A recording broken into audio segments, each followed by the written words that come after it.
गांव में अशोक नाम का एक व्यक्ति रहा करता था।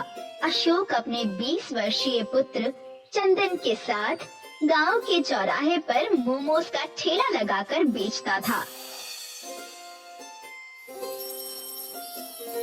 एक दिन की बात है, अशोक चंदन के साथ काम पर जा रहा था कि तभी उसकी 17 वर्षीय पुत्री अनीता उससे बोली, पिताजी, मुझे कुकिंग का कोर्स करना है और उसके लिए अलग से फीस जमा करनी है।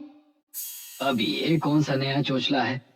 पिताजी, कुकिंग मतलब खाना बनाने का कोर्स। हमारे जमाने में ये बेकार की बातें नहीं हुआ करती थी। अरे तुम्हारी माँ इतना अच्छा खाना बनाती है, फिर तुम्हें ये बेकार का कोर्स करने की क्या जरूरत है? मैं फालतू में पैसे नहीं खर्च कर सकता। अशोक की बात सुनकर उसकी पत्नी बिंदु उससे कहती है, आपका जमाना कुछ और था जी, अब जमाना बदल गया है। बिटिया का दिल मत तोड़ो। तो बिटिया को रेस्टोरेंट में जाकर खाना बनाना है। अरे अपनी ससुराल में चूल्हा चौकी ही करनी है। वैसे भी इस वर्ष मैं इसकी पढ़ाई छुड़वा दूंगा।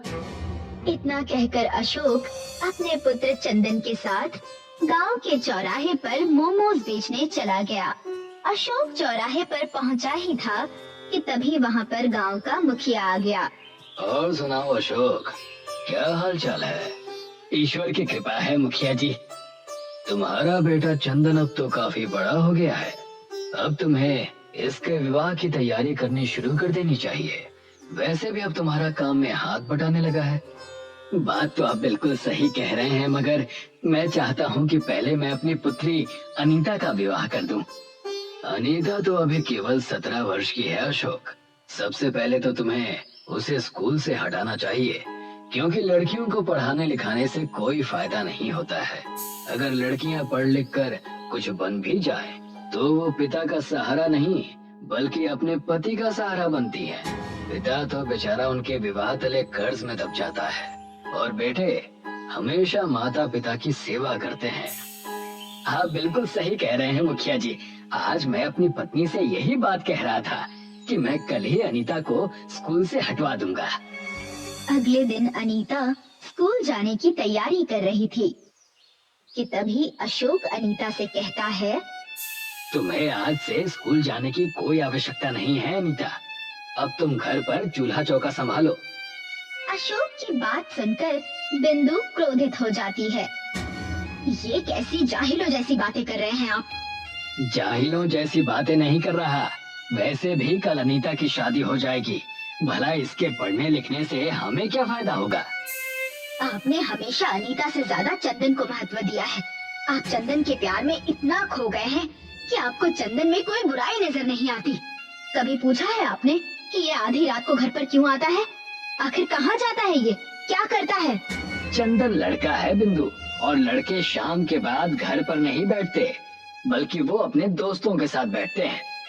महीने में 10 दिन ही आपके साथ काम पर जाता है और बाकी के 20 दिन सिवाय आवारागर्दी के कुछ नहीं करता। पढ़ाई लिखाई तो कभी चंदन के दिमाग में घुसी ही नहीं। अपनी पत्नी की बात सुनकर अशोक पैर पटकता हुआ चंदन के साथ गांव के चौराहे पर ठेला लेकर चला गया और गुस्से में चंदन से कहता है, मैं जानता हूँ तुम्हारी माँ बहुत जिद्दी है। वो अनीता की पढ़ाई किसी भी कीमत पर नहीं छुड़वाएंगी। मेरी समझ में नहीं आता पिताजी कि आखिर माँ को मुझसे क्या दुश्मनी है। वो हमेशा मेरे खिलाफ आपको भड़काती रहती हैं। दिल छोटा मत करो। वो अभी जानती नहीं है ना कि पुत्र ही माता पिता का सहारा बनते हैं। पुत्रियाँ तो पराई हो जाती हैं। समय ऐसे ही बीतता रहा। एक दिन अशोक चौराहे पर ठेला लेकर पहुंचा ही था कि तभी गांव का पंकज नाम का दबंग व्यक्ति अशोक के पास आकर कहता है, तुम्हें जमींदार साहब ने याद किया है अशोक। जमींदार साहब को मेरी क्या आवश्यकता पड़ गई? ये तो तुम उन्हीं से जाकर पूछ लेना। अशोक तुरंत जमींदार की हवेली पर पहुंच गया। जमींदार अशोक की ओर देखकर कहता है, तुम्हारा बेटा झूठ बोलकर पिछले 2 वर्षों से मुझसे पैसे ले जा रहा है। अब तक वो पूरे 10 लाख रुपए उधार ले जा चुका है। किस तरह का झूठ बोलकर? यही कि तुम्हें कैंसर है और वो तुम्हारा इलाज करवा रहा है। कल मुझे पता चला कि वो सारे पैसे जुए में उड़ाता है। कल जब मैंने अपने पैसे मांगे तो वो गांव छोड़कर ही भाग गया। अब उसके रकम की भरपाई तुम पूरी करोगे। जमींदार साहब, मेरा बेटा ऐसा नहीं कर सकता। मैंने अब तक पूरे 10 लाख रुपए दिए हैं, वो भी लिखा पढ़ी से। मैं तुम्हें 10 दिन की मोहलत दे देता हूँ। अगर 10 दिन में मेरे 10 लाख रुपए मुझे वापस नहीं मिले तो मैं तुम्हें तुम्हारे ही घर से धक्के देकर बाहर निकाल दूंगा। अशोक मुंह लटकाकर अपने घर पर आ गया और सारी घटना रोते हुए अपनी पत्नी को बताने लगा। मेरी समझ में नहीं आ रहा बिंदु, अब मैं क्या करूं? मैं तो सड़क पर आ गया। अब मैं समझी कि चंदन रात में बैग लेकर कहाँ जा रहा था। वो भाग रहा था। गलती मेरी है बिंदु, तुमने सही कहा था। पुत्र के मुंह में मैं अंधा हो गया था। तभी अनीता अपने पिता से बोली, पिताजी आप हिम्मत मत हारिए। चंदन भैया अगर आपका साथ छोड़कर चले गए तो क्या हुआ, मैं हूँ ना आपके साथ। लेकिन बिटिया, तुम कर भी क्या सकती हो? पिताजी, माँ ने चुपके से मुझे कुकिंग कोर्स के लिए पैसे दिए थे। मैंने एक प्रैक्टिकल करके नई डिश बनाई है। मोमोज अब पुराना व्यंजन हो चुका है। कल मैं गांव के बाजार में आपके साथ पान वाला डोसा बेचूंगी। बस आप मुझे बाजार से पान खरीद कर दे दीजिए। लेकिन बिटिया, जमींदार ने सिर्फ 10 दिन का समय दिया है। चिंता क्यों करते हैं? हो सकता है कि बिटिया के बनाए हुए पान डोसा जादुई साबित हो।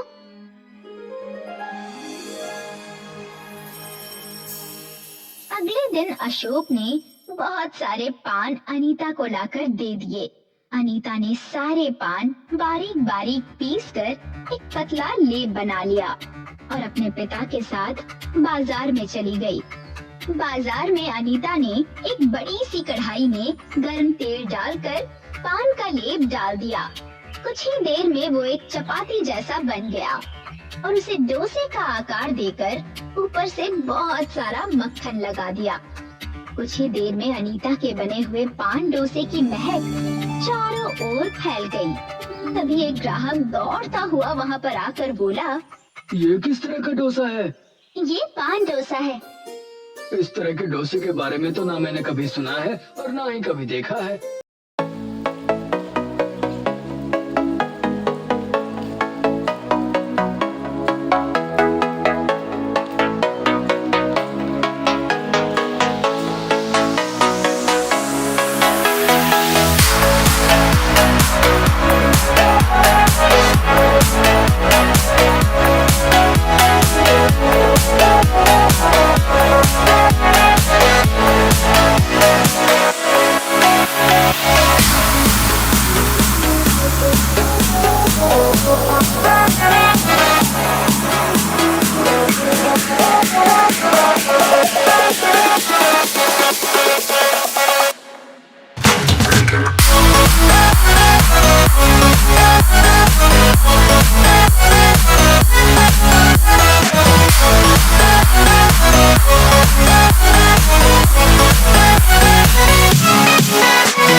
एक बार जब इसे खाकर देखोगे तो इसका स्वाद जीवन भर नहीं भूल पाओगे।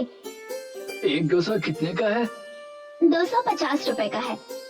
मैं अपनी मालकिन के साथ यहाँ पर आया था, मैं अभी उन्हें बुला कर लाता हूँ। कुछ देर में वो ग्राहक एक सुंदर और सभ्य दिखने वाली महिला को वहाँ पर बुला लाया। वो सभ्य महिला अनीता से बोली, मैं पड़ोस के गांव की जमींदार की पत्नी कजरी हूँ। 3 दिन बाद मेरी बेटी की शादी एक कलेक्टर से हो रही है। मैं इस गांव में किसी रसोइये की तलाश में आई थी जो कोई नया व्यंजन बना सके, पर तुम्हारा पान डोसा देखकर मुझे विश्वास हो गया है कि इससे नया व्यंजन कोई नहीं बना सकता। क्या तुम मेरे सारे बारातियों के लिए पान डोसा बनाकर तैयार कर सकती हो? हाँ हाँ, कर सकती हूँ ना, बस आप एक बार मुझे मौका देकर तो देखिए। ठीक है, अगर तुम्हारे बने हुए पान डोसे मेरे घर आए सारे बारातियों को पसंद आ गए तो फिर मैं तुम्हें इस काम के 15 लाख रुपए दूंगी।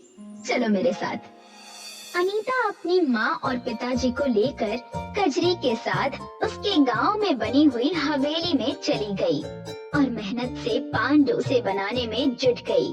3 दिन के अंदर अनीता ने अपनी मेहनत और लगन से सारे बारातियों के लिए पान डोसे बनाकर तैयार कर लिए। एक बाराती पान डोसा खाकर चीखता हुआ कहता है, मैंने भारत के हर हिस्से में डोसे खाए हैं, मगर इससे स्वादिष्ट डोसा मैंने कभी अपने जीवन में नहीं खाया। सभी को अनीता के हाथ के बने हुए पान डोसे बहुत ही ज्यादा पसंद आए। ये देखकर कजरी खुश होते हुए अनीता से बोली, तुम बहुत ही मेहनती लड़की हो। तुम्हारी जगह यहाँ नहीं बल्कि किसी 5 स्टार होटल में होनी चाहिए। मैं तुम्हें 15 लाख रुपए देने के अलावा शहर के टॉप 5 स्टार होटल से पान डोसा का कॉन्ट्रैक्ट भी दिलवाऊंगी। कजरी ने अनीता को 15 लाख रुपए पकड़ा दिए। अनीता सारे पैसे अपने पिता को दे देती है। पिताजी, इन पैसों पर आपका अधिकार है।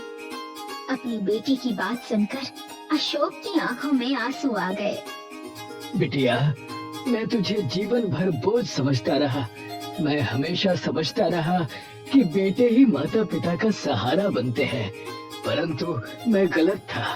आज मैं समझ गया कि बुरा वक्त पड़ने पर अगर कोई काम आता है तो वो आती हैं सिर्फ बेटियां। अशोक सीधा जमींदार की हवेली पर जाकर पैसे देते हुए कहता है, जमींदार साहब, ये लीजिए आपके 10 लाख रुपए। मैं जानता हूँ अशोक कि तुमने इतनी जल्दी 10 लाख रुपए कैसे कमाए हैं। ईश्वर तुम्हारी जैसी बिटिया हर किसी को दे। कुछ दिनों बाद अनीता को शहर के एक सबसे बड़े 5 स्टार होटल में पान डोसा बनाने का ऑर्डर मिल गया और अशोक के दिन बदल गए। अनीता अपने पिता अशोक से कहती है, पिताजी, अब आपको बाजार में ठेला लगाने की कोई जरूरत नहीं है। अब हम अपने झोपड़पट्टी की जगह एक बहुत अच्छा घर बनवाएंगे। मैं आपको और माँ को कभी नहीं छोड़ूंगी। अनीता की बात सुनकर उसकी माँ बिंदु अपने पति से बोली, मैं कहती थी ना कि हो सकता है बिटिया के बनाए हुए पान डोसा जादुई साबित हो। बिंदु की बात सुनकर अशोक मुस्कुराने लगा। सच भी यही था। अनीता के बनाए हुए पान डोसे अशोक के लिए जादुई साबित हुए थे।